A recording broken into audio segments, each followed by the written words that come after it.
ಗ್ರಾಮ ಪಂಚಾಯಿತಿಯ ಸುಂದರ್ ನಗರದ 31/1ರಲ್ಲಿ ಅರಣ್ಯ ಇಲಾಖೆಯವರು ದಬ್ಬಾಳಿಕೆ ನಡೆಸಿದ್ದಾರೆ ಎಂದು ಗ್ರಾಮಸ್ಥರು ಆರೋಪಿಸಿದ್ದಾರೆ. ಸುಂದರ್ ನಗರ 31/1ರಲ್ಲಿ ದೇವಸ್ಥಾನಕ್ಕೆ ಎಂದು ಕಾಯ್ದಿರಿಸಿದ ಜಾಗದ ಬೇಲಿಯನ್ನು ಅರಣ್ಯ ಇಲಾಖೆಯವರು ತೆರವುಗೊಳಿಸಿದ್ದಾರೆ ಎಂದು ಆರೋಪಿಸಿರುವ ಗ್ರಾಮಸ್ಥರು ಈ ಬಗ್ಗೆ ಸಂಬಂಧಿಸಿದವರು ಪರಿಶೀಲನೆ ನಡೆಸಿ ಕ್ರಮ ಕೈಗೊಳ್ಳಬೇಕು ಎಂದು ಆಗ್ರಹಿಸಿದ್ದಾರೆ. ಈ ಹಿಂದೆ ಸರ್ವೆ ನಂಬರ್ 31 ಈಗ 31/1 ಆಗಿದೆ. ಸ್ಥಳದಲ್ಲಿ ನೂರಾರು ಕುಟುಂಬಗಳು ಹಲವು ದಶಕಗಳಿಂದ ವಾಸವಿದ್ದು ಅರಣ್ಯ ಇಲಾಖೆಯವರು ಇದೀಗ ಸಾರ್ವಜನಿಕರಿಗೆ ಕಿರಿಕಿರಿ ಉಂಟು ಮಾಡುತ್ತಿದ್ದಾರೆ ಎಂದು ಸಂಬಂಧಿಸಿದವರು ಕ್ರಮ ಕೈಗೊಳ್ಳಬೇಕು ಎಂದಿದ್ದಾರೆ. ಇಲ್ಲದಿದ್ದಲ್ಲಿ ಉಗ್ರ ಹೋರಾಟ ನಡೆಸಬೇಕಾಗುತ್ತದೆ ಎಂದು ಗ್ರಾಮಸ್ಥರು ಎಚ್ಚರಿಕೆ ನೀಡಿದ್ದಾರೆ.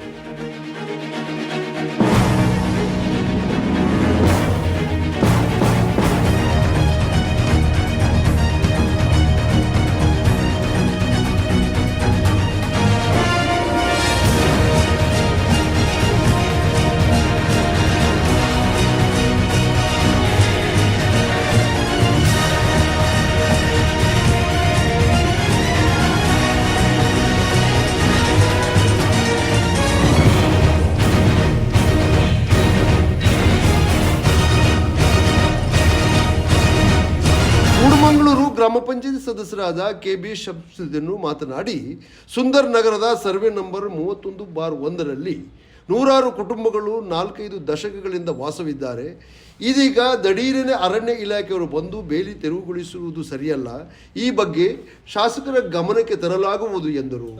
ಸರ್ವೆ ನಂಬರ್ 31/1ರಲ್ಲಿ ಈಗಾಗಲೇ ಅರಣ್ಯ ಇಲಾಖೆಯಿಂದ ನಡೆದಿರುವ ದಬ್ಬಾಳಿಕೆ ಬಗ್ಗೆ ಈಗಾಗಲೇ ಶಾಸಕರಿಗೆ ತಿಳಿಸಲಾಗಿದೆ. ಅವರಿಗೂ ಕೂಡ ಈ ಹಿಂದೆ ಹಕ್ಕುಪತ್ರ ಸಾರ್ವಜನಿಕರಿಗೆ ನೀಡಬೇಕು ಅಂತೇಳಿ ಹಲವು ಬಾರಿ ಮನವಿಯನ್ನು ಕೂಡ ಮಾಡಿದ್ದೆ. ಅದೇ ರೀತಿ ಆಲ್ರೆಡಿ ಏನು ಸರ್ವೆ ನಂಬರು 31/1ರಲ್ಲಿರೋ ವಿಚಾರ ಅವರಿಗೆ ತಿಳಿದಿದೆ. ಇವತ್ತು ನಡೆದಿರುವ ಘಟನೆ ಬಗ್ಗೆಯೂ ವಿವರಿಸಿರುವ ನಿಟ್ಟಿನಲ್ಲಿ ಮುಂದಿನ ದಿನಗಳಲ್ಲಿ ಅವರಿಗೆ ನಾವು ಮನವಿ ಪತ್ರವನ್ನು ಕೊಡ್ತಾ ಇದ್ದೀವಿ. ಅರಣ್ಯ ಇಲಾಖೆ ವಿರುದ್ಧ ಈ ರೀತಿ ಅವರು ತೊಂದರೆ ಕೊಡ್ತಿದ್ದಾರೆ ಅಂತ ಅವ್ರಿಗೊಂದು ಮನವಿ ಪತ್ರ ಕೂಡ ಶಾಸಕರಿಗೆ ಕೊಡ್ತಾ ಇದ್ದೀವಿ. ಶಾಸಕರು ಕೂಡ ಈ ವಿಚಾರವಾಗಿ ಪರಿಶೀಲನೆ ನಡೆಸಿ ಸಾರ್ವಜನಿಕರಿಗೆ ತೊಂದರೆ ಆಗದಿರೋ ರೀತಿ ನೋಡ್ಕೊಳ್ಬೇಕು ಅಂತ ಗ್ರಾಮಸ್ಥರ ಪರವಾಗಿ ಕೇಳ್ಕೊಳ್ತಾ ಇದ್ದೇನೆ. ಅರಣ್ಯ ಇಲಾಖೆಯಿಂದ ಮತ್ತೆ ಇಂಥ ಘಟನೆ ಮರುಕಳಿಸಿದ್ದಲ್ಲಿ ಉಗ್ರ ಹೋರಾಟ ನಡೆಸಲಾಗುವುದು ಎಂದು ಅವರು ತಿಳಿಸಿದರು. 31/1ರಲ್ಲಿ ಅರಣ್ಯ ಇಲಾಖೆ ಬಂದು ದಬ್ಬಾಳಿಕೆ ಮಾಡಿದೆ. ಏನು ಅಂತ ಹೇಳಿದ್ರೆ ಇಲ್ಲಿ ಹಲವು 4-5 ದಶಕಗಳಿಂದ ಹಲವಾರು ಕುಟುಂಬಗಳು ವಾಸವಿದ್ದಾರೆ. ಈಗ ಇತ್ತೀಚೆಗೆ 2005ರಲ್ಲಿ ಇದನ್ನು CND ಲ್ಯಾಂಡ್ ಅಂತ ಬೇರೆ ಮಾಡಿದ್ದಾರೆ. ಅದಕ್ಕೂ ಮುಂಚೆ 1 ಎಕರೆಯನ್ನು ಗುರುತು ಮಾಡಿ RTC ಕೂಡ ಕೊಟ್ಟಿದ್ದಾರೆ. ಇವತ್ತು ದಿಢೀರಾಗಿ ಅರಣ್ಯ ಇಲಾಖೆಯವರು ಬಂದ್ಬಿಟ್ಟು ಬೇಲಿನೆಲ್ಲ ತೆರವುಗೊಳಿಸಿದ್ದಾರೆ. ಇದನ್ನು ನಾವು ಶಕ್ತವಾಗಿ ಖಂಡಿಸ್ತಾ ಇದ್ದೀವಿ. ಸಾರ್ವಜನಿಕರ ಜಾಗ ಏನಿದೆ ಅದು ಅವ್ರಿಗೆ ಬಿಟ್ಕೊಡ್ಬೇಕು. ಇದಕ್ಕೆ ದಿಢೀರನೆ ಬಂದ್ಬಿಟ್ಟು ಈ ರೀತಿ ತೊಂದರೆ ಕೊಡೋದು ಸರಿಯಲ್ಲ. ಇಲ್ಲದಿದ್ದ ಪಕ್ಷದಲ್ಲಿ ಅರಣ್ಯ ಇಲಾಖೆ ಮುಂಭಾಗ ನಾವು ಪ್ರತಿಭಟನೆ ಮಾಡ್ತೀವಿ. ಇದನ್ನು ಈ ರೀತಿ ಮತ್ತೆ ಮುಂದುವರಿಸಿದ್ರೆ ಇದರ ವಿರುದ್ಧವಾಗಿ ಉಗ್ರವಾದ ಹೋರಾಟವನ್ನು ನಡೆಸ್ತೀವಿ ಅಂತ ಹೇಳಿ. ಸ್ಥಳೀಯ ಗ್ರಾಮಸ್ಥರಾದ ಅಣ್ಣಯ್ಯ ಹಾಗೂ ಸುಕುಮಾರ್ ಮಾತನಾಡಿ ಸರ್ವೆ ನಂಬರ್ 31/1ರಲ್ಲಿ ಕಳೆದ 40 ವರ್ಷಗಳಿಂದ ಗ್ರಾಮಸ್ಥರು ವಾಸವಾಗಿದ್ದಾರೆ. ಇದೀಗ ಅರಣ್ಯ ಇಲಾಖೆಯವರು ಇಲಾಖೆಯ ಜಾಗ ಎಂದು ಗ್ರಾಮಸ್ಥರಿಗೆ ತೊಂದರೆ ನೀಡುತ್ತಿದ್ದಾರೆ. ಇದು ಮುಂದುವರಿದಲ್ಲಿ ಅರಣ್ಯ ಇಲಾಖೆಯ ಮುಂಭಾಗ ಪ್ರತಿಭಟನೆ ನಡೆಸಲಾಗುವುದು ಎಂದು ಅವರು ತಿಳಿಸಿದರು. ನಮಸ್ಕಾರ, ನಮ್ಮ ಹೆಸರು ಸುಕುಮಾರ್ ಅಂತ. ನಾವಿಲ್ಲಿ 30-45 ವರ್ಷದಿಂದ ವಾಸ ಮಾಡಿಕೊಂಡು ಇಲ್ಲಿ ಜಮೀನಲ್ಲಿ ಕೃಷಿ ಮಾಡಿಕೊಂಡು ಬದುಕ್ತಾ ಇದ್ದೀವಿ. ಈ ಸರ್ವೆ ನಂಬರ್ ಬಂದು ಹಳೇದು ಬಂದು 31 ಇದ್ದು ಈಗ 31/1 ಮಾಡಿದ್ದಾರೆ. ಇಲ್ಲಿ ಏನು ಅಂತ ಹೇಳಿದ್ರೆ ಇಷ್ಟು ವರ್ಷಗಳಿಂದ ನಾವು ಯಾರು ಏನೂ ತೊಂದರೆ ಕೊಟ್ಟಿತ್ತಿಲ್ಲ. ಇತ್ತೀಚಿನ ಒಂದು 3-4 ವರ್ಷಗಳಿಂದ ಇಲ್ಲಿ ಬಂದುಬಿಟ್ಟು ಅರಣ್ಯ ಇಲಾಖೆ ಒಂದು ನಮಗೆ ಭಾರಿ ತೊಂದರೆ ಕೊಡ್ತಿದ್ದಾರೆ. ಈಗ ನಾವು ಊರೆಲ್ಲ ಗ್ರಾಮಸ್ಥರೆಲ್ಲ ಸೇರಿ ನಮ್ಮ ಒಂದು ದೇವಸ್ಥಾನಕ್ಕಂತ ಸ್ವಲ್ಪ ಜಾಗವನ್ನು ಬಿಡಿಸಿಟ್ಟಿದ್ದು.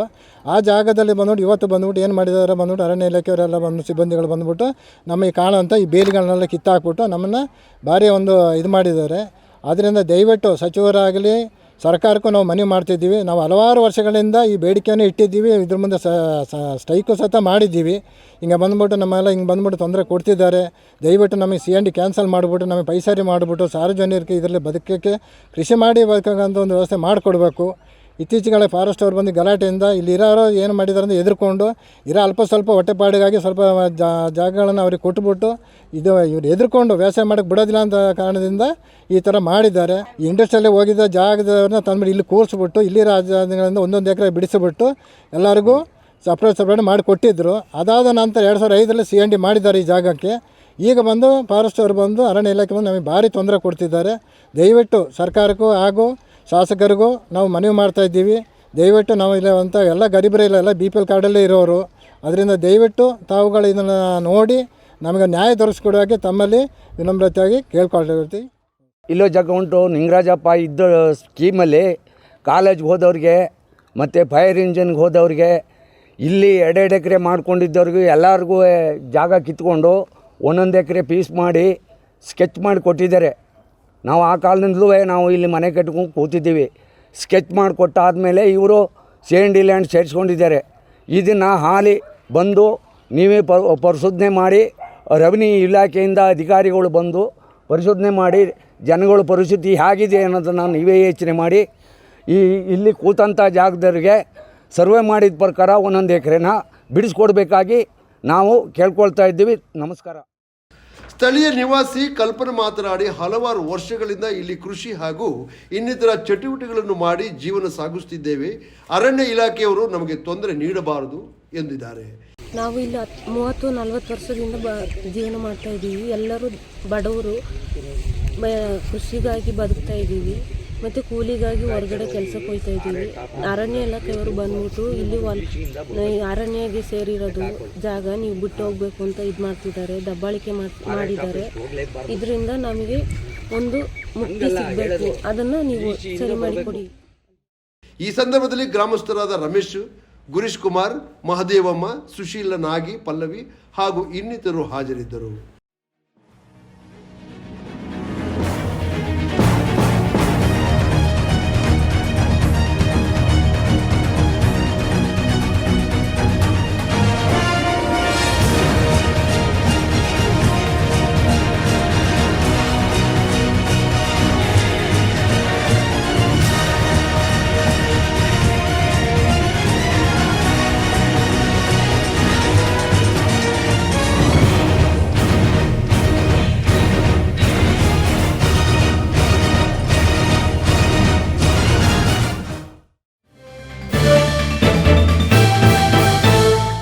ಸಾಮಾಜಿಕ ಜಾಲತಾಣದಲ್ಲಿ ಸಾರ್ವಜನಿಕರು ವ್ಯಕ್ತಪಡಿಸಿದ್ದ ಸಮಸ್ಯೆಯನ್ನು ಗಂಭೀರವಾಗಿ ಪರಿಗಣಿಸಿ ಕೊಡಗು ಅಭಿವೃದ್ಧಿ ಸಮಿತಿಯ ಜಿಲ್ಲಾ ಸಂಘಟನಾ ಕಾರ್ಯದರ್ಶಿಗಳಾದ ಶ್ರೀ ಎಂ ದಾವೂದ್ ಅವರು ಖುದ್ದಾಗಿ ಸ್ಥಳಕ್ಕೆ ಭೇಟಿ ನೀಡಿ ಪರಿಶೀಲನೆ ನಡೆಸಿದರು. ನಂತರ ಸಂಬಂಧಪಟ್ಟ ಅಧಿಕಾರಿಗಳೊಂದಿಗೆ ದೂರವಾಣಿ ಮೂಲಕ ಚರ್ಚೆ ನಡೆಸಿದ್ದು, ಯುಜಿಡಿ ಇಂಜಿನಿಯರ್ ಶ್ರೀ ಬಿಪಿನ್ ಅವರು ತಕ್ಷಣವೇ ಕಾಮಗಾರಿ ಆರಂಭಿಸುವುದಾಗಿ ನಿನ್ನೆ ನಡೆದ ಭರವಸೆಯನ್ನು ಇಂದು ಈಡೇರಿಸಿದ್ದಾರೆ. ಅಧಿಕಾರಿಗಳು ಕೊಟ್ಟ ಮಾತಿನಂತೆ ತಕ್ಷಣ ಕಾರ್ಯಪ್ರವೃತ್ತರಾಗಿ ರಸೂಲ್ ಲೇಔಟ್ ಯುಜಿಡಿ ಚರಂಡಿ ಕಾಮಗಾರಿ ಯಶಸ್ವಿಯಾಗಿ ಪೂರ್ಣಗೊಂಡಿದೆ. ನಿಮ್ಮಿಂದಲೇ ನಿಮಗೋಸ್ಕರ ಇರುವ ಈ ಸಮಿತಿ ಎಂಬ ಧ್ಯೇಯ ವಾಕ್ಯವನ್ನು ಕೊಡಗು ಅಭಿವೃದ್ಧಿ ಸಮಿತಿ ಮತ್ತೊಮ್ಮೆ ಕಾರ್ಯರೂಪದಲ್ಲಿ ಸಾಬೀತುಪಡಿಸಿದೆ. ಅಲ್ಲಿ ಒಬ್ಬರು ಮನೆ ಕಟ್ಟೋರು ಏನು ಮಾಡಿದ್ದಾರೆ, ಪೈಪ್ಲೈನ್ ಮೇಲೆ ಕಲ್ಲುಗಳು ಹಾಕಿ ಪೈಪ್ಲೈನ್ ಡ್ಯಾಮೇಜ್ ಮಾಡಿದ್ದಾರೆ. ನಾಳೆಯಿಂದ ಪ್ರಾಬ್ಲಮ್ನ ಸಾಲ್ವ್ ಮಾಡ್ತೀವಿ. ಶಾಶ್ವತ ಪರಿಹಾರ ಕಲ್ಪಿಸಿಕೊಡ್ತೀರಾ ಸರ್? ಶಾಶ್ವತ ಇದು ಈ ಥರ ಆಗಲಿ ಕಾರಣ ಏನು ಸರ್ ಇದು? ಸರ್ ಅಂದರೆ ಇಲ್ಲಿಂದ ಒಂದು 50 ಮೀಟರ್ 100 ಮೀಟರ್ಸಲ್ಲಿ ಒಬ್ಬರು ಮನೆ ಕಟ್ಟಕ್ಕೆ ಅಂತ ಪೈಪ್ಲೈನ್ ಮೇಲೆ ಕಲ್ಲುಗಳು ಹಾಕಿದ್ದಾರೆ. ಸೊ ಕಲ್ಲುಗಳಿಂದ ಪೈಪ್ಲೈನ್ ಡ್ಯಾಮೇಜ್ ಆಗಿದೆ, ಅದರಿಂದ ಪ್ರಾಬ್ಲಮ್ ಆಗಿದೆ ಸರ್. ಹೌದಾ? ಯಾವ ಏರಿಯಾದಲ್ಲಿ ಕಲ್ಲು ಹಾಕಿರೋದು ಅದು ಸ್ವಲ್ಪ ಯಮಾ ಶೋರೂಮ್ ಮಾರ್ಕೆಟ್ ರೋಡ್ ಯಮಾ ಶೋರೂಮ್ ಸಲ ಬಂದು ಹೇಳ್ತಾರೆ ಇದು ನೀರು ಬಿಟ್ಟರೆ ಒಳಗೆ ಹೋಗುತ್ತೆ, ನೀರು ಹೋಗೋಕ್ಕೆ ವ್ಯವಸ್ಥೆ ದಾರಿ ಇಲ್ಲ ಅಂತ ಹೇಳ್ತಾರೆ. ಬಟ್ ಈಗ ನೀವು ಯಾವ ಥರ ಇದು ನೀರನ್ನ ಯಾವ ಥರ ಲಾಸ್ಟ್ ಟೈಮ್ ನಂಗೆ ಗೊತ್ತಿರೋಂಗೆ ಪಂಚಾಯತ್ ಗೊತ್ತು, ಜೆಟಿ ಮಿಷಿನ್ ತಂದು ಲೈನ್ನೆಲ್ಲ ಕ್ಲಿಯರ್ ಮಾಡೋಕ್ಕೆ ನಾವು ನಮ್ಮ ಪ್ರಯತ್ನ ಮಾಡಿದ್ದೀವಿ. ಬಟ್ ಏನಾಗಿದೆ ಅಂದರೆ ಪ್ರಯತ್ನ ಸರ್ ನಾವು ಒಂದು ವರ್ಷ ಮೇಲಾಯಿತು, ಅದು ಇದುವರೆಗೆ ನಮ್ಮ ಕೌನ್ಸಿಲರಿಗೆ ನಾವು ಕಂಪ್ಲೇಂಟ್ ಕೊಟ್ಟಾಗ ಶೇಖ್ ಕಲೀಮುಲ್ಲಾ ಅವರು ಸಹ ಪಾಪ 2 ಸತಿ ಪ್ರಯತ್ನ ಪಟ್ಟಿದ್ದಾರೆ ಅದು ನೀರು ತೆಗಿಸ್ಲಿಕ್ಕೆ ಅಂತ. ಪಂಚಾಯತಿಯಿಂದ ಅವರು ವಾಟರ್ ಸಕ್ ಮಾಡ್ಲಿಕ್ಕೂ ವೆಹಿಕಲ್ ಕಳಿಸಿ ಸಕ್ ಆಗಿದೆ. ಆದ್ರೂ ಸಹ ಅದು ಎಷ್ಟು ಸತಿ ಸಕ್ ಮಾಡಿದ್ರು ನೀರು ಕಂಪ್ಲೀಟ್ ಹೋಗೋದಿಲ್ಲ. ಇದು ಪೂರ್ತಿ ಬರ್ತಾ ಇರೋ ನೀರು ನಮಗೆ ಬೇರೆ ಏರಿಯಾದಿಂದ ಬಂದಂತ ನೀರು ಇಲ್ಲಿ ಸ್ಟ್ರಕ್ ಆಗಿ ನೋಡಿ ಪೂರ್ತಿ ಒಂಥರ ಕೆರೆನೇ ನಿರ್ಮಾಣ ಆಗಿದೆ. ಹಾಗಾಗಿ ನಾವು ಆದಷ್ಟು ಹೇಳೋದೇನಂದ್ರೆ ನಿಮ್ಮಲ್ಲಿ ಫಸ್ಟ್ ಇದನ್ನ ಸಾಲ್ವ್ ಮಾಡಿ, ಮೊದಲೇ ಸೊಳ್ಳೆ ಅಂತ ಇಂಥದ್ದೆಲ್ಲ ತುಂಬಾ ರೋಗಗಳ ಹರಡೋದನ್ನ ಅವಾಯ್ಡ್ ಮಾಡಿಸಿ. ಪಬ್ಲಿಕ್ ನೀರು ಇದೆಯಲ್ವಾ ಮಳೆಗಾಲದಲ್ಲಿ ಅದು ಫುಲ್ ಈ ಏರಿಯಾಗೆ ಬರುತ್ತೆ. ಆಲ್ಮೋಸ್ಟ್ ಏನೇ ಬಾಟಲ್ಸ್ ಇರಲಿ, ಕಚಡ ಇರಲಿ, ನೀರಿರಲಿ, ಅದು ಫುಲ್ ಬಂದು ಇಲ್ಲಿಗೆ ನಿಲ್ಲುತ್ತೆ. ಆ ನೀರು ಹೋಗೋಕ್ಕೂ ದಾರಿ ಇಲ್ಲ. ಪಬ್ಲಿಕ್ ಇದೆಯಲ್ಲ, ಆ ನೀರು ಹೋಗೋಕ್ಕೂ ದಾರಿ ಇಲ್ಲ, ಅದೆಲ್ಲ ಇಲ್ಲಿಗೆ ಬಂದು ನಿಲ್ಲುತ್ತೆ. ಆ ಟೈಮಲ್ಲಿ ತುಂಬ ಕಷ್ಟ ಆಗುತ್ತೆ. ಮಳೆ ರೈನ್ ವಾಟರ್ಗೆ ನಮ್ಮದಲ್ಲಿ ಸ್ಕೀಮಲ್ಲಿ ಇಲ್ಲ, ನನಗೆ ಗೊತ್ತಿರೋ ಹಂಗೆ ರೈನ್ ವಾಟರ್ ನಮ್ಮಲ್ಲಿ ಇಲ್ಲ. ಅದು ಒಳಗೇನೆ ಹೋಗಬೇಕು ರೈನ್ ವಾಟರ್, ಯಾಕಂದ್ರೆ ನಮ್ಗೆ ಇಷ್ಟು MLD ಅಂತ ಪ್ರಾಜೆಕ್ಟ್ ಮಾಡಿರ್ತದೆ. ಈಗ ಪಬ್ಲಿಕ್ ನೀರು ಹೋಗೋಕ್ಕೆ ಅದಕ್ಕೊಂದು ವ್ಯವಸ್ಥೆ ಮಾಡಬೇಕಲ್ವಾ ಪಂಚಾಯತಿಂದನೇ. ಪಂಚಾಯತ್ ಅವರು ಇದ್ರ ಬಗ್ಗೆ ಏನಾದ್ರೆ ಸ್ಯಾನಿಟರಿ ಇನ್ಚಾರ್ಜ್ ಗಣೇಶ್ ಸರ್ ಇದ್ದಾರೆ, ಹೇಳಿ ಸರ್. ಇದ್ರ ಬಗ್ಗೆ ಏನಂದ್ರೆ ನಾವು ಡ್ರೈನೇಜ್ ಒಳಗೆ ನೀರು ಡ್ರೈನೇಜ್ ಇದೆ, ಆ ನೀರು ಒಳಗೆ ಹೋಗುತ್ತೆ ಅಂತ ಹೇಳ್ಬಿಟ್ಟು ನಾವು ಇಂಗು ಗುಡಿ ಮಾಡಿದ್ದೀವಿ. ಒಂದು 4-5 ಇಂಗು ಗುಡಿ ತೆಗೆದಿದ್ದು ಒಂದೇ ಜೊತೆ. ಅದು ಏನಾಗುತ್ತೆ ಅಂತ ನೀರು ಇಂಗುತ್ತೆ ಎಷ್ಟಾಗುತ್ತೆ ಅಷ್ಟು ಇಂಗುತ್ತೆ, ಮತ್ತೆ ಬಾಕಿ ಇದು ನಿಂತ್ಕೊಳ್ತದೆ. ಅದನ್ನ ಇದು ನಾವು ಇ ಜೆ ಡಿ ಕನೆಕ್ಟ್ ಕೊಟ್ಟಿದ್ದೀವಿ. ಇ ಜೆ ಡಿ ಅವರು ಅದನ್ನ ಅಲ್ಲೆಲ್ಲ ಬ್ಲಾಕ್ ಆಗಿದೆ ಅಂತ ಹೇಳಿದ್ದಾರೆ. ಅದು ಕ್ಲಿಯರ್ ಮಾಡಿ. ಇದರಲ್ಲಿ ಗಮನಾರ್ಹ ಅಂಶ ಏನೆಂದರೆ ತುಂಬ ಸಮಯದಿಂದ ಆಗದಿರುವ ಕೆಲಸ ಕೊಡಗು ಅಭಿವೃದ್ಧಿ ಸಮಿತಿ ಮಾಡಿ ತೋರಿಸಿದೆ. ಇಂದು ಕೊಡಗು ಅಭಿವೃದ್ಧಿ ಸಮಿತಿಯ ಶಕ್ತಿ ಜನರ ನಂಬಿಕೆ ಮತ್ತು ಒಗ್ಗಟ್ಟಿನ ಪ್ರತಿಫಲ ಎಂದು ಹೇಳಿದ್ದಾರೆ. ಈ ಸಮಸ್ಯೆ ಬಗ್ಗೆ ಮಾಹಿತಿ ನೀಡಿ ಸಹಕರಿಸಿದ ರಸೂಲ್ ಲೇಔಟ್ನ ಎಲ್ಲ ನಿವಾಸಿಗಳಿಗೆ ಯುಜಿಡಿ ಸಮಸ್ಯೆಯನ್ನು ಅಚ್ಚುಕಟ್ಟಾಗಿ ಬಗೆಹರಿಸಿಕೊಟ್ಟ ಇಂಜಿನಿಯರ್ ಶ್ರೀ ಬಿಪಿನ್ ಅವರಿಗೆ ಕುಶಾಲನಗರ ಪುರಸಭೆಯ ಸ್ಯಾನಿಟರಿ ಇನ್ಚಾರ್ಜ್ ಶ್ರೀ ಗಣೇಶ್ ಹಾಗೂ ಅವರ ತಂಡಕ್ಕೆ ಕೊಡಗು ಅಭಿವೃದ್ಧಿ ಸಮಿತಿಯ ಪರವಾಗಿ ತುಂಬ ಹೃದಯದ ಧನ್ಯವಾದಗಳನ್ನು ಅರ್ಪಿಸಿದ್ದಾರೆ. ಈ ಯಶಸ್ವಿ ಹೋರಾಟಕ್ಕೆ ಕೊಡಗು ಅಭಿವೃದ್ಧಿ ಸಮಿತಿಯ ಅಧ್ಯಕ್ಷರಾದ ಶ್ರೀ ಪ್ರಸನ್ನ ಭಟ್, ಜಿಲ್ಲಾ ಸಂಘಟನಾ ಕಾರ್ಯದರ್ಶಿ ಶ್ರೀ ಎಂ ದಾವೂದ್ ಮತ್ತು ಎಲ್ಲ ಪದಾಧಿಕಾರಿಗಳು ಹಾಗೂ ಸದಸ್ಯರ ಪರವಾಗಿ ಹಾರ್ದಿಕ ಅಭಿನಂದನೆಗಳನ್ನು ಸೂಚಿಸಿದ್ದಾರೆ. ಎಂ ದಾವೂದ್, ಜಿಲ್ಲಾ ಸಂಘಟನಾ ಕಾರ್ಯದರ್ಶಿ, ಕೊಡಗು ಅಭಿವೃದ್ಧಿ ಸಮಿತಿ, ಕೂರ್ಗ್ ಟಿವಿ ಸ್ಪೆಷಲ್ ರಿಪೋರ್ಟ್. ಕುಶಾಲನಗರದ ರಸೂಲ್ ಲೇಔಟ್ ಇಲ್ಲಿ ಚರಂಡಿಯಲ್ಲಿ ನೀರು ಹರಿಯುತ್ತಿದೆ. ತುಂಬ ಸಮಯದಿಂದ ನೀರು ಹರಿಯುತ್ತಿದೆ. ಅಲ್ಲಿ ಮಸೀದಿ ಇದೆ, ಅಕ್ಕಪಕ್ಕದಲ್ಲಿ ಹಾಸ್ಪಿಟ್ಲ್ ಇದೆ. ಸಣ್ಣ ಸಣ್ಣ ಪುಟ್ಟ ಮಕ್ಕಳು ಓಡಾಡಲಿಕ್ಕೆ ತುಂಬ ಕಷ್ಟ ಆಗುತ್ತೆ ಅಂತ ನನಗೆ ನಮ್ಮ ಪರ್ಸನಲ್ ಆಗಿ ಅಲ್ಲಿಯ ನಿವಾಸಿ ರಶೀದ್ರವರು ನನಗೆ ಫೋನ್ ಮುಖಾಂತರ ತಿಳಿಸಿದರು. ನಾನು ಫ್ರೀ ಆಗಿದ್ದೆ. ಸೇಮ್ ಟೈಮಲ್ಲಿ ನಾನು ಅಲ್ಲೇ ವಿತಿನ್ 10 ಮಿನಿಟ್ಸಲ್ಲಿ ಹೋಗಿ ಅದನ್ನು ವಿಡಿಯೋ ಮಾಡಿ ಸಂಬಂಧಪಟ್ಟ ಅಧಿಕಾರಿಯಾದ ಬಿಪಿನ್ ಸರ್ ಅವರಿಗೆ ಫೋನ್ ಮಾಡಿದೆ. ಬಿಪಿನ್ ಸರ್ ಅಂದರೆ UGD ಅವ್ರದ್ದು ಇಂಜಿನಿಯರಿಂಗ್. ಅವರು ಸ್ಥಳದಲ್ಲಿ ಇರಲಿಲ್ಲ, ಸೋಮವಾರಪೇಟೆಯಲ್ಲಿದ್ದರು. ಅವರ ಪರವಾಗಿ ಅವರ ಕೈ ಕೆಳಗೆ ಕೆಲಸ ಮಾಡೋಂಥ ಬೇರೆಯವ್ರನ್ನ ಕಳಿಸ್ಕೊಟ್ರು. ಆ ಸಂದರ್ಭದಲ್ಲಿ ನಾಳೆಯಿಂದಲೇ ಕೆಲಸ ಸ್ಟಾರ್ಟ್ ಮಾಡ್ತೀವಿ ಅಂತ ಅವರು ಹೇಳಿಕೆ ಕೊಟ್ಟರು. ಏನೋ ದೇವ್ರದ್ದು ಅನುಗ್ರಹ, ನಮ್ಮ ಮಾತಿಗೊಂದು ಬೆಲೆ ಕೊಟ್ಟರು. ಮತ್ತು ಶಾಸಕರಾದ ಮಂತ್ರಗೌಡರವರ ಮಾರ್ಗದರ್ಶನದಲ್ಲಿ ಅವರು ನೆಕ್ಸ್ಟ್ ಡೇನೇ ಕೆಲಸ ಸ್ಟಾರ್ಟ್ ಮಾಡಿದ್ರು. ಅದು ಸಣ್ಣ ಪಟ್ಟ ಕೆಲಸ ಅಲ್ಲ, ತುಂಬ ದೊಡ್ಡ ಕೆಲಸ ಆಗಿತ್ತು. ಅದು ಹೆಚ್ಚು ಕಮ್ಮಿ ಒಂದೂವರೆ ತಿಂಗಳು ಬೇಕಿತ್ತು ಅಂತ ಹೇಳ್ತಾ ಇದ್ರು ಅವರು. ಅಷ್ಟು ದೊಡ್ಡ ಕೆಲಸ. ಅಲ್ಲಿ ಪ್ರಾಬ್ಲಮ್ ಏನಾಗಿದೆ ಅಂತ ಹೇಳಿದ್ರೆ, ಈಗ UGD ಅವರು ರಿಟರ್ನ್ ವಾಲ್ ಮಾಡಿಕೊಂಡು ಪೈಪ್ಲೈನ್ ಎಲ್ಲ ಮಾಡಿಕೊಂಡು ಆ ನೀರನ್ನು ಶುದ್ಧೀಕರಣ ಅಂತ ಮಿಷಿನ್ ಮಾಡಿದ್ದಾರೆ. ಅದನ್ನು ರಸೂಲ್ ಲೇಔಟು ಮತ್ತು ಎಲ್ಲ ಇಡೀ ಕುಶಾಲನಗರದಲ್ಲಿ UGD ಕಾರ್ಯ ಮಾಡ್ತಾ ಇರೋದ್ರಿಂದ ಇಲ್ಲಿ ವಿವೇಕಾನಂದ ಬಡಾವಣೆ ಇದೆ, ಮಾರ್ಕೆಟ್ ರೋಡು. ಅಲ್ಲಿ ಯಮಹ ಶೋರೂಮ್ ಇದೆ. ಆ ಜಾಗದಲ್ಲಿ ಒಂದು ಯಾರೋ ಮನೆ ಕಟ್ಟುವವರು ಏನು ಇಲ್ಲ, ಖಾಲಿ ಜಾಗ ಅಂತ ಹೇಳ್ಬಿಟ್ಟು ದೊಡ್ಡ ದೊಡ್ಡ ಬಂಡೆಕಲ್ಲು ಆ ಥರದನ್ನ ತಂದುಬಿಟ್ಟು ಅಲ್ಲಿ ಹಾಕಿದ್ರಂತೆ. ಅದು ಡ್ಯಾಮೇಜ್ ಆಗಿ ನೀರು ರಸೂಲ್ ಲೇಔಟ್ಲಿ ರಿಟರ್ನ್ ಹೋಗ್ತಿರ್ಲಿಲ್ಲ. ಈ ಸಮಸ್ಯೆಯನ್ನು ಕೇವಲ 6-7 ದಿವಸದಲ್ಲಿ ಕೆಲಸ ಮಾಡಿ ಮುಗಿಸಿದ್ದಾರೆ ನಮ್ಮ ಬಿಪಿನ್ ಸರ್ ಅವರು. ಈ ಕೆಲಸ ಮಾಡಿಕೊಟ್ಟಂತಹ ಬಿಪಿನ್ ಸರ್ ಅವರಿಗೆ ನಾವು ಎಷ್ಟು ಧನ್ಯವಾದಗಳನ್ನು ಹೇಳಿದ್ರು ಸಾಲದು. ಅದೇ ಥರ ನಮ್ಮ ಕೊಡಗಿನ ಮಡಿಕೇರಿ ವಿಧಾನಸಭಾ ಕ್ಷೇತ್ರದ ಶಾಸಕರಾದ ಮಂತ್ರಗೌಡರು ಸರ್ ಅವರು ಸಹ ಇದಕ್ಕೆ ಸ್ಪಂದನೆ ನೀಡಿದ್ದಾರೆ. ಅವರು ಸಹ ಅಧಿಕಾರಿಗಳಿಗೆ ಹೇಳಿ ಆದಷ್ಟು ಬೇಗ ಕೆಲಸ ಮಾಡಬೇಕು ಅಂತ ಮಾಹಿತಿ ಕೊಟ್ಟಿದ್ದರಿಂದ ನಮ್ಮ ಕೊಡಗು ಅಭಿವೃದ್ಧಿ ಸಮಿತಿಯ ಒಂದು ಧ್ವನಿಗೆ ಅವರು ಧ್ವನಿಗೂಡಿಸಿದ್ದಾರೆ. ಇದು ನಮ್ಮ ಗೆಲುವಲ್ಲ, ಇದು ಜನತೆಯ ಗೆಲುವು. ನಾವು ಒಳ್ಳೆ ರೀತಿಯಲ್ಲಿ ಅಧಿಕಾರಿಗಳೊಂದಿಗೆ ಚರ್ಚಿಸಿ ನಮ್ಮ ಕುಂದುಕೊರತೆಗಳನ್ನ ಅವರೊಂದಿಗೆ ಹೇಳಿ ಅದರ ಬಗ್ಗೆ ಸರಿಯಾದ ಮಾಹಿತಿ ನೀಡಿದರೆ ಕೊಡಗಿನಲ್ಲಿ ಎಲ್ಲೂ ಸಮಸ್ಯೆಗಳಿರಲ್ಲ. ಕುಶಾಲನಗರ ಪುರಸಭೆ ವ್ಯಾಪ್ತಿಯ ಎಲ್ಲ ಉದ್ಯಮಿಗಳು ಜನವರಿ 31ರ ಒಳಗಾಗಿ ವ್ಯಾಪಾರ ಪರವಾನಗಿಗಳನ್ನು ಪಡೆದುಕೊಳ್ಳಬೇಕು. ಇಲ್ಲದಿದ್ದಲ್ಲಿ ಕ್ರಮ ಕೈಗೊಳ್ಳಲಾಗುವುದು ಎಂದು ಕುಶಾಲನಗರ ಪುರಸಭೆ ಮುಖ್ಯಾಧಿಕಾರಿ ಗಿರೀಶ್ ಅವರು ತಿಳಿಸಿದ್ದಾರೆ. ಕುಶಾಲನಗರ ಪುರಸಭೆ ಕಚೇರಿಯಲ್ಲಿ ಮಾತನಾಡಿದ ಅವರು, ಕುಶಾಲನಗರ ಪುರಸಭೆ ವ್ಯಾಪ್ತಿಯಲ್ಲಿ ವ್ಯಾಪಾರ ನಡೆಸುವವರು ಪುರಸಭೆಯಿಂದ ವ್ಯಾಪಾರ ಪರವಾನಗಿ ತೆಗೆದುಕೊಳ್ಳಬೇಕು. ಇಲ್ಲದಿದ್ದರೆ ಅಗತ್ಯ ಕ್ರಮ ಕೈಗೊಳ್ಳಲಾಗುವುದು ಎಂದು ಅವರು ತಿಳಿಸಿದರು. ಹಾಗೆಯೇ 60% ಕನ್ನಡ ನಾಮಫಲಕಗಳನ್ನು ಕನ್ನಡ ಇರಬೇಕು. 60 ಮತ್ತು 40ರ ಅನುಪಾತದಲ್ಲಿ ಇದರ ನಾಮಫಲಕಗಳನ್ನು ತೆರವುಗೊಳಿಸಲಾಗುವುದು ಎಂದರು. ಅಂಗಡಿ ಮಳಿಗೆಗಳಿಂದ ಕಸವನ್ನು ನೀಡುವಾಗ ಒಣಕಸ ಹಾಗೂ ಹಸಿ ಕಸವನ್ನು ಬೇರ್ಪಡಿಸಿ ಕಸವನ್ನು ಹಾಕಬೇಕು ಎಂದು ಅವರು ಮನವಿ ಮಾಡಿದ್ದಾರೆ. ಈ ಸಂದರ್ಭದಲ್ಲಿ ಆರೋಗ್ಯಾಧಿಕಾರಿ ಉದಯ್ ಕುಮಾರ್ ಹಾಜರಿದ್ದರು. ಕುಶಾಲನಗರ ಪುರಸಭಾ ವ್ಯಾಪ್ತಿಯಲ್ಲಿ ಬರ್ತಕ್ಕಂಥ ಎಲ್ಲ ಉದ್ದಿಮೆದಾರರಿಗೆ ನಾವು ಮನವಿ ಮಾಡ್ಕೊಳ್ತಿರೋದೇನೆಂದರೆ 31/1/2026 ಯಾರ್ಯಾರು ಉದ್ದಿಮೆ ಪರವಾನಗಿಯನ್ನು ಪಡೆದಿಲ್ಲ ಅವರು ಉದ್ದಿಮೆ ನಡೆಸ್ತಕ್ಕಂತಹ ಮಾಲೀಕರ ID ಕಾರ್ಡು ಮತ್ತು ಒಂದು ಕರಾರು ಪತ್ರ ಅಥವಾ ಶಾಸನಬದ್ಧ ಒಂದು ಕರಾರು ಪತ್ರ, ಈ 2 ಡಾಕ್ಯುಮೆಂಟನ್ನು ಕೊಟ್ಟು ಎಲ್ಲರೂ ಕೂಡ ಉದ್ದಿಮೆ ಪರವಾನಗಿಯನ್ನು ಪಡಿಬೇಕು. ಇದು ಡೆಡ್ಲೈನ್ ಅಂತೇಳಿ. ಅಷ್ಟರೊಳಗೆ ಪಡೀಲಿಲ್ಲ ಅಂದರೆ ಅವ್ರಿಗೆ ದಂಡ ವಿಧಿಸ್ತಕ್ಕಂಥ ಕ್ರಮ ಏನಿದೆ ನಮ್ಮ KMA ಆ್ಯಕ್ಟ್ ಪ್ರಕಾರವಾಗಿ ನಾವು ಕ್ರಮ ಜರುಗಿಸ್ತಕ್ಕಂಥ ಕೆಲಸನ ನಾವು ಮಾಡ್ತೇವೆ. ಎರಡನೇದಾಗಿ ಕನ್ನಡ ಏನು ನಾಮಫಲಕಗಳಿದ್ದಾವೆ 60-40 ಸರ್ಕಾರದ ಆದೇಶದಂತೆ 60% ಕನ್ನಡ 40% ಇತರೆ ಭಾಷೆಗಳು ಇರಬೇಕು. ಅದಕ್ಕಿಂತ ಈ ಒಂದು ಆದೇಶವನ್ನು ಉಲ್ಲಂಘನೆ ಮಾಡಿದ್ರೆ ಯಾವುದೇ ರೀತಿಯಾಗಿ ತಿಳುವಳಿಕೆ ಅಂತಕ್ಕಂಥದ್ದು ಕೊಡದಲೇ ನೇರವಾಗಿ ಅಂತಹ ನಾಮಫಲಕಗಳನ್ನು ಪುರಸಭಾ ವತಿಯಿಂದ ತೆರವುಗೊಳಿಸ್ತಕ್ಕಂಥ ಕಾರ್ಯಾಚರಣೆಯನ್ನು ಸದ್ಯದಲ್ಲೇ ಮಾಡ್ತೀವಿ. ಆಮೇಲೆ ಜಾಹೀರಾತು ಪರವಾನಗಿಯನ್ನು ಯಾರು ಪಡೆದಲೇ ತಾವೇನು ಜಾಹೀರಾತು ಫಲಕಗಳನ್ನು ಹಾಕಿದ್ದೀರಾ ಅವರೆಲ್ಲರೂ ಕೂಡ ಜಾಹೀರಾತು ಪರವಾನಗಿಯನ್ನು ಕಡ್ಡಾಯವಾಗಿ 31/1/2026 ಪಡಿಬೇಕು ಅಂತೇಳಿ ನಮ್ಮ ಕುಶಾಲನಗರದ ಸರ್ವ ಸಾರ್ವಜನಿಕರಲ್ಲಿ ಮತ್ತು ವ್ಯಾಪಾರಸ್ಥರಲ್ಲಿ, ಉದ್ದಿಮೆದಾರರಲ್ಲಿ, ಹೋಟೆಲ್ ಮಾಲೀಕರಲ್ಲಿ ಸರ್ವರಲ್ಲಿ ಕೂಡ ನಾನು ಮನವಿ ಮಾಡ್ಕೊಳ್ತೇನೆ. ದಯವಿಟ್ಟು ಎಲ್ಲರೂ ಪಡೆದು ಪುರಸಭೆಯ ಅಭಿವೃದ್ಧಿಗೆ ಸಹಕಾರವನ್ನು ನೀಡಬೇಕಂತೇಳಿ ನಾನು ಕೇಳ್ತೀನಿ.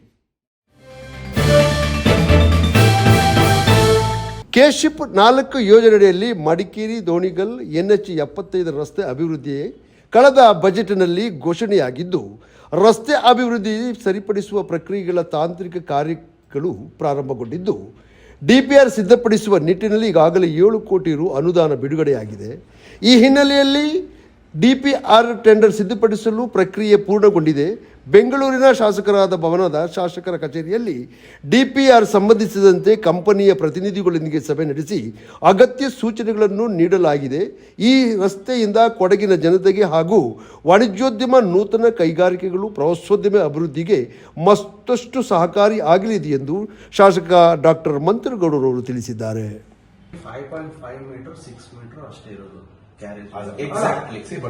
ನನ್ನ ಅನ್ಸಿಕೆ ನಮ್ಗೇನಂದ್ರೆ ರೋಡ್ ಇಷ್ಟಿರ್ಬೋದು, ಆರಾಮಾಗಿ ಹೋಗ್ತಾ ಇದೀವಿ ಕಡೆಗಳು.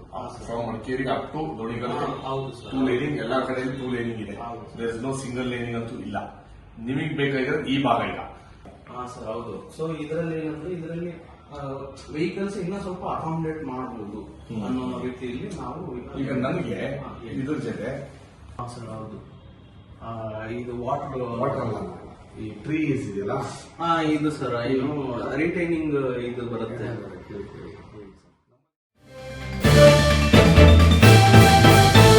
ಕುಶಾಲನಗರದ KMT ಸ್ಕೂಲ್ ಮಾರ್ಗವಾಗಿ ಪೂರ್ಣವಿಲ್ಲದ ಗಾರ್ಡನ್ನಿಂದ ಜಾತ್ರೆ ಮೈದಾನಕ್ಕೆ ಹೋಗುವ ರಸ್ತೆಯಲ್ಲಿ ಗೊಂದಲ. ಗುಂಡ್ರು ಬಡಾವಣೆ ಬಳಿ ಸಾರ್ವಜನಿಕರು ಹಾಗೂ ಕಟ್ಟಡ ನಿರ್ಮಾಪಕರು ತ್ಯಾಜ್ಯ ವಸ್ತುಗಳ ರಸ್ತೆ ಬದಿಯಲ್ಲಿ ಹಾಕುತ್ತಿದ್ದಾರೆ. ಇದರಿಂದ ಜನರಿಗೆ ನಡೆದಾಡಲು ಅಪಾಯಕರ ಪರಿಸ್ಥಿತಿ ನಿರ್ಮಾಣವಾಗಿದೆ. ಪುರಸಭೆ ಅಧಿಕಾರಿಗಳು ಹಾಗೂ ಮಾನ್ಯ ಶಾಸಕರು ತಕ್ಷಣ ಗಮನ ಹರಿಸಿ ಕ್ರಮ ಕೈಗೊಳ್ಳಬೇಕೆಂದು ಶಾಲೆ ಮತ್ತು ಕಾಲೇಜು ವಿದ್ಯಾರ್ಥಿಗಳು ಹಾಗೂ ನಾಗರಿಕರಿಂದ ಕೂರ್ಗ್ TV6 ಮೂಲಕ ಆಗ್ರಹಿಸಿದ್ದಾರೆ. ತುಂಬಾ ಮಕ್ಕಳು ಓಡಾಡ್ತಾರೆ, ಸಾರ್ವಜನಿಕರು ಓಡಾಡ್ತಾರೆ. ರಸ್ತೆಯನ್ನು ಸರಿ ಇಲ್ಲ, ಮಳೆಗಾಲಲ್ಲಂತೂ ಓಡಾಡಕ್ಕೆ ಆಗೋದಿಲ್ಲ. ಮತ್ತೆ ಕಸಗಳನ್ನೆಲ್ಲ ತಂದು ಅಲ್ಲೆಲ್ಲೆಲ್ಲೇ ಸುರಿದು ಹಾಕಿಟ್ಟಿರ್ತಾರೆ. ಮತ್ತೆ ಮಕ್ಕಳಿಗೆ ಓಡಾಡೋಕ್ಕೆ ತುಂಬ ಪ್ರಾಬ್ಲಮ್ ಆಗುತ್ತೆ. ಹೆಣ್ಮಕ್ಳು ಓಡಾಡಬೇಕಲ್ಲ ಸರ್ ಇಲ್ಲೆಲ್ಲ. ಅದಕ್ಕೋಸ್ಕರ ನೋಡಿ ಹೆಣ್ಮಕ್ಳನ್ನ ನಾವು ಒಬ್ಬರು ಬಿಡೋಕ್ಕೂ ಆಗೋದಿಲ್ಲ. ಅದಕ್ಕೋಸ್ಕರ ಕರ್ಕೊಂಡು ಬರ್ತೀವಿ ಮನೆಗೆ ನಾವು. ಹಾಗಾಗಿ ರಸ್ತೆ ಸ್ವಲ್ಪ ಚೆನ್ನಾಗಿ ಮಾಡಿಕೊಡ್ಬೇಕು ಅಂತ ನಾವು ಈ ನಮ್ಮ ಮನೆ ಅದೇ ಶಾಸಕರಾದ ಮಂತರಗೌಡವರಿಗೆ ತಿಳಿಸ್ಬೇಕು ಅಂತ ಕೇಳ್ಕೊಳ್ತೀವಿ ಸರ್. ಕೊಡಗು ಅಭಿವೃದ್ಧಿ ಸಮಿತಿಯವರಿಗೆ ಧನ್ಯವಾದಗಳು. ಈ ರಸ್ತೆ ಬಗ್ಗೆ ನಮಗೆ ತುಂಬ ನೋವಾಯ್ತಾ ಉಂಟು. ತಿರುಗಾಡೋಕ್ಕೂ ಆಗೋದಿಲ್ಲ. ನಮ್ಮ ಮಕ್ಕಳನ್ನ ಮುಂದೆ ಹೈವೇ ಕರ್ಕೊಬರೋಕೆ ವೆಹಿಕಲ್ ತುಂಬ ಟ್ರಾಫಿಕ್ಕು. ಈ ಕಡೆ ಬರೋಣ ಅಂದರೆ ಇಲ್ಲಿ ತಿರುಗಾಡೋಕ್ಕಾಗಲ್ಲ. ರೋಡ್ ಗಿಡಿ ಕಸ ಹಾಕ್ತಾವ್ರೆ, ಜೊತೆಗೆ ರೋಡಲ್ಲಿ ಇಡೀ ಮಣ್ಣು ಕಸ ಅದು ಇದು. ಮತ್ತು ಇಲ್ಲಿ ಅವ್ಯವಸ್ಥೆ ನಡೀತದೆ. ಈ ಗಾಂಜಾ ಎಲ್ಲ ಇಲ್ಲಿ ಮಕ್ಕಳು ಬಂದು ಸೇರ್ಕೋತಾರೆ. ಅದರಿಂದ ಅದು ಕಷ್ಟ. ಅದರಿಂದ ಇದನ್ನು ತುಂಬ ಒಂದು ಒಳ್ಳೆ ಅಭಿವೃದ್ಧಿ ಮಾಡಿ ಸಾರ್ವಜನಿಕ ಅನುಕೂಲ ಮಾಡಿಕೊಡ್ಬೇಕು ಅಂತ ಕೇಳ್ಕೊಳ್ತಾ ಇದ್ದೀನಿ.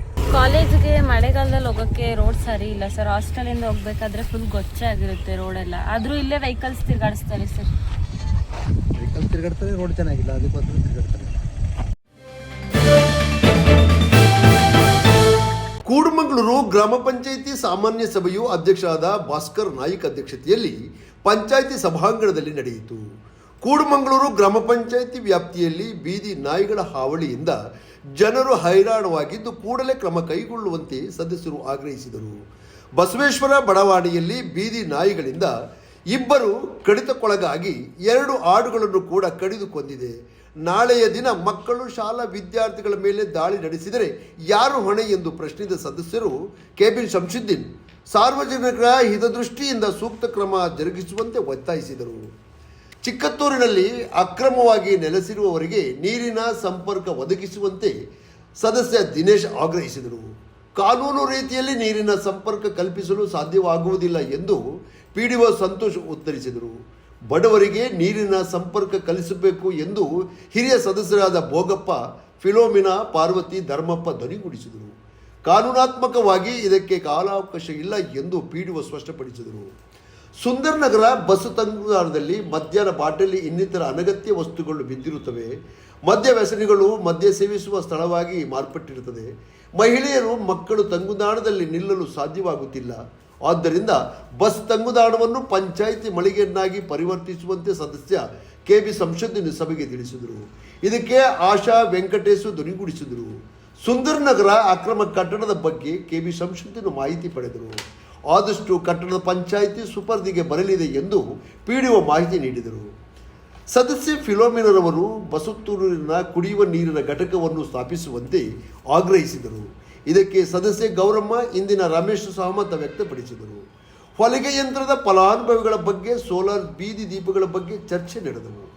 ಅಧ್ಯಕ್ಷರ ಅನುಮತಿ ಮೇರೆಗೆ ಇತರ ವಿಷಯಗಳ ಬಗ್ಗೆ ಚರ್ಚೆ ನಡೆದವು.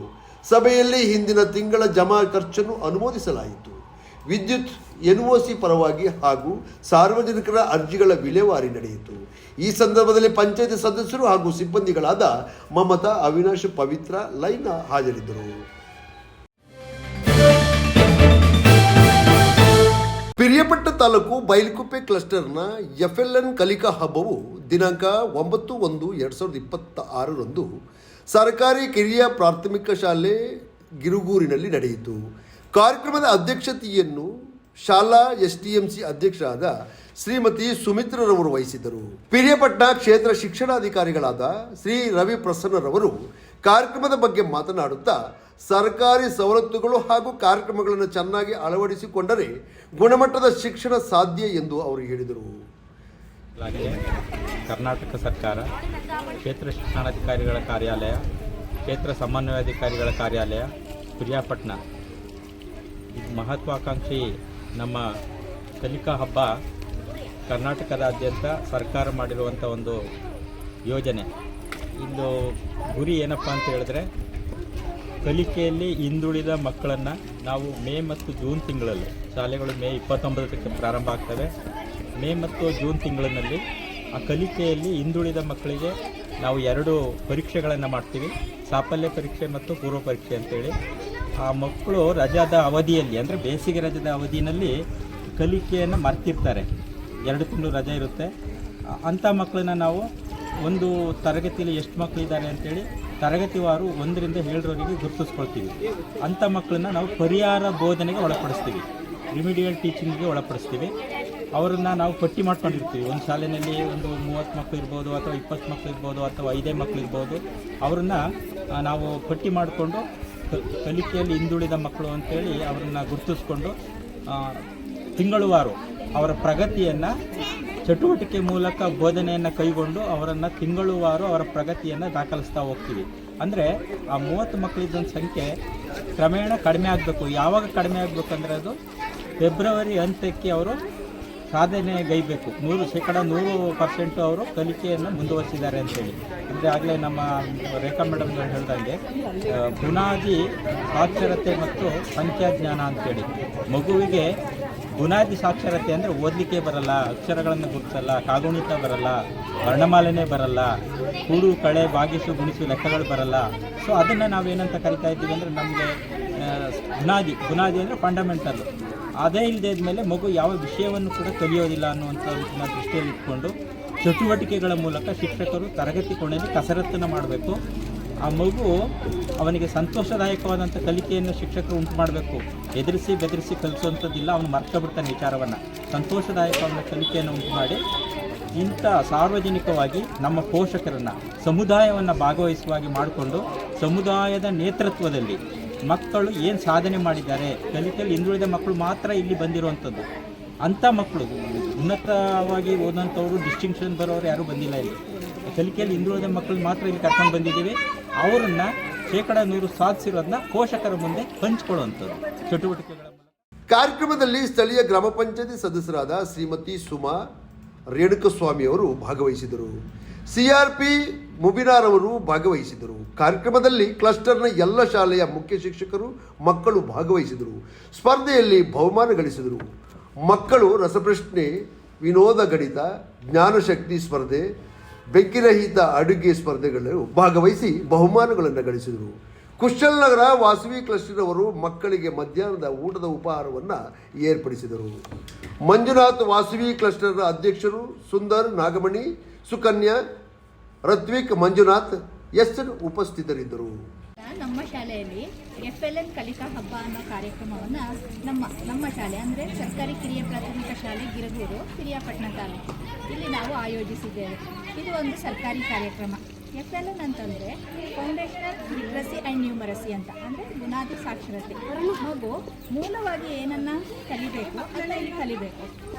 ಆಮೇಲೆ ಇಲ್ಲಿ ಒಂಥರ ಸ್ಪರ್ಧೆ ಥರ ಒಂದು ಕ್ಲಸ್ಟರ್ನ ಶಾಲೆಗಳೆಲ್ಲ ಮಕ್ಕಳು ಸೇರಿ ಈ ಮಗುವಿಂದ ಆ ಮಗುವಿಗೆ, ಆ ಮಗುವಿಂದ ಮತ್ತೊಂದು ಮಗುವಿಗೆ ಹೇಳ್ತಾ ಒಂದು ಸ್ಪರ್ಧಾ ಮನೋಭಾವನೆಯ ಮೂಲಕ ಕಲಿಸೋದನ್ನು ನಾವು ಇಲ್ಲಿ ಕಲಿಕಾ ಹಬ್ಬ ಕಾರ್ಯಕ್ರಮದಲ್ಲಿ ಮಾಡ್ತೀವಿ.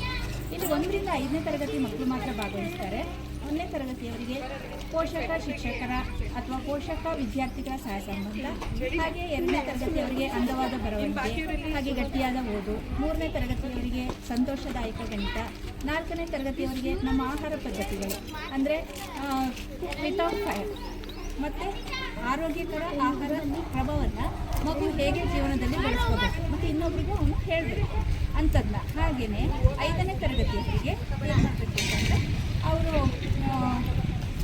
ಸುತ್ತಮುತ್ತ ಇರುವಂಥ ಪ್ರಾಣಿ ಪಕ್ಷಿ ಕೀಟಗಳ ಬಗ್ಗೆ ಇರುವಂಥ ಅಂಶಗಳನ್ನ, ಏನೇನು ಅಂಶಗಳನ್ನ ಕಲ್ತ್ಕೋಬೇಕು, ಪ್ರಾಣಿ ಪಕ್ಷಿಗಳಿಂದಲೂ ನಾವು ಅದನ್ನು ಹೇಗೆ ಕಲ್ತ್ಕೊಳ್ಬೋದು, ರಸಪ್ರಶ್ನೆ, ಇಂಥ ಹಲವಾರು ಸ್ಪರ್ಧಾ ಕಾರ್ಯಕ್ರಮವನ್ನು ಈ ಒಂದು ಸ್ಪರ್ಧೆಯಲ್ಲಿ ಆಯೋಜಿಸ್ತಾ ಕಲಿಕೆಯನ್ನು ಒಂದು ಹಬ್ಬವನ್ನಾಗಿ, ಕಲಿಕೆಯನ್ನು ಹೊರೆ ಆಗಬಾರ್ದು ಮಕ್ಕಳಿಗೆ, ಕಲಿಕೆಯನ್ನು ಒಂದು ಹಬ್ಬವನ್ನಾಗಿ ಆಚರಿಸ್ಕೊಂಡು ಬರೋದು.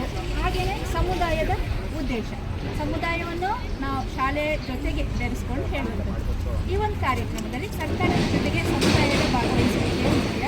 ಹಾಗೆಯೇ ನಮ್ಮ ಇವತ್ತಿನ ಕಾರ್ಯಕ್ರಮಕ್ಕೆ ಊಟವನ್ನು ನಮ್ಮ ವಾಸವಿ ಕ್ಲಬ್ ಕುಶಾಲನಗರದವರು ಮಾಡಿಕೊಟ್ಟಿರುವುದು ನಮಗೆಲ್ಲರಿಗೂ ಸಹ ಒಂದು ಉತ್ತಮವಾದ ಒಂದು ಸಹಾಯ ಅಂತ ಹೇಳ್ಬೋದು. ಕ್ಲಸ್ಟರ್ ವತಿಯಿಂದ ಕಲಿಕಾ ಹಬ್ಬ ಕಾರ್ಯಕ್ರಮ ಗಿರ್ಗೂರು ಸರ್ಕಾರಿ ಸ್ಕೂಲ್ನಲ್ಲಿ ಆಯೋಜಿಸಿದ್ದಾರೆ. ನಮ್ಮ ವಾಸವಿ ಕ್ಲಬ್ ಅಧ್ಯಕ್ಷರಾದ ಮಂಜುನಾಥ್ ಸರ್ ಅವ್ರ ಜೊತೆ ನಾವು ಅವರ ಡೈರೆಕ್ಟರ್ಸ್ ಎಲ್ಲ ಬಂದಿದ್ದೀವಿ. ಇಲ್ಲಿ ನಮಗೆ ಒಂದು ಸ್ವಲ್ಪ ಮಕ್ಕಳಿಗೆಲ್ಲ ಊಟದ ವ್ಯವಸ್ಥೆ ಅಂತ ಹೇಳಿದರು, ಹಾಗೆ ನಾವು ಬಂದಿದ್ವಿ. ನಮಗೆ ಬಾಲ್ಯದೆಲ್ಲ ನೆನಪಾಗ್ತಾ ಇದೆ. ಇಲ್ಲಿ ತುಂಬ ಚೆನ್ನಾಗಿ ಅರೇಂಜ್ ಮಾಡಿದ್ದಾರೆ. ಮಕ್ಕಳಿಗೆ ತುಂಬ ಕಲಿಕೆ, ಅವ್ರದ್ದು ಕ್ರಾಫ್ಟ್ ವಿತೌಟ್ ಫೈರ್ ಫುಡ್ಡಲ್ಲಿ ಮಾಡಿದರು, ಅದರದ್ದು ಜಡ್ಜ್ಮೆಂಟ್ ಎಲ್ಲ ಇತ್ತು. ಮತ್ತು ಮಕ್ಕಳು ಮತ್ತು ಪೇರೆಂಟ್ಸ್ ಜೊತೆಯಲ್ಲಿ ದಾರದಲ್ಲಿ ಪ್ರತಿಯೊಂದು ಒಂದೊಂದು ದಾರನ ಯಾರು ಫಾಸ್ಟಾಗಿ ಬಿಡಿಸೋದು ಆ ಟೈಪೆಲ್ಲ ಇತ್ತು. ತುಂಬ ಚೆನ್ನಾಗಿ ಮಾಡಿದ್ದಾರೆ. ಮಕ್ಕಳನ್ನ ತುಂಬ ಆ್ಯಕ್ಟಿವಿಟಿಯಲ್ಲಿ ಭಾಗಿಸ್ಕೊಂಡಿದ್ದಾರೆ. ಅಂದ್ರಿಗೆ ಈ ಅವಕಾಶ ಕೊಟ್ಟಿದ್ದಕ್ಕೆ ತಮಗೆಲ್ಲರಿಗೂ ಧನ್ಯವಾದ.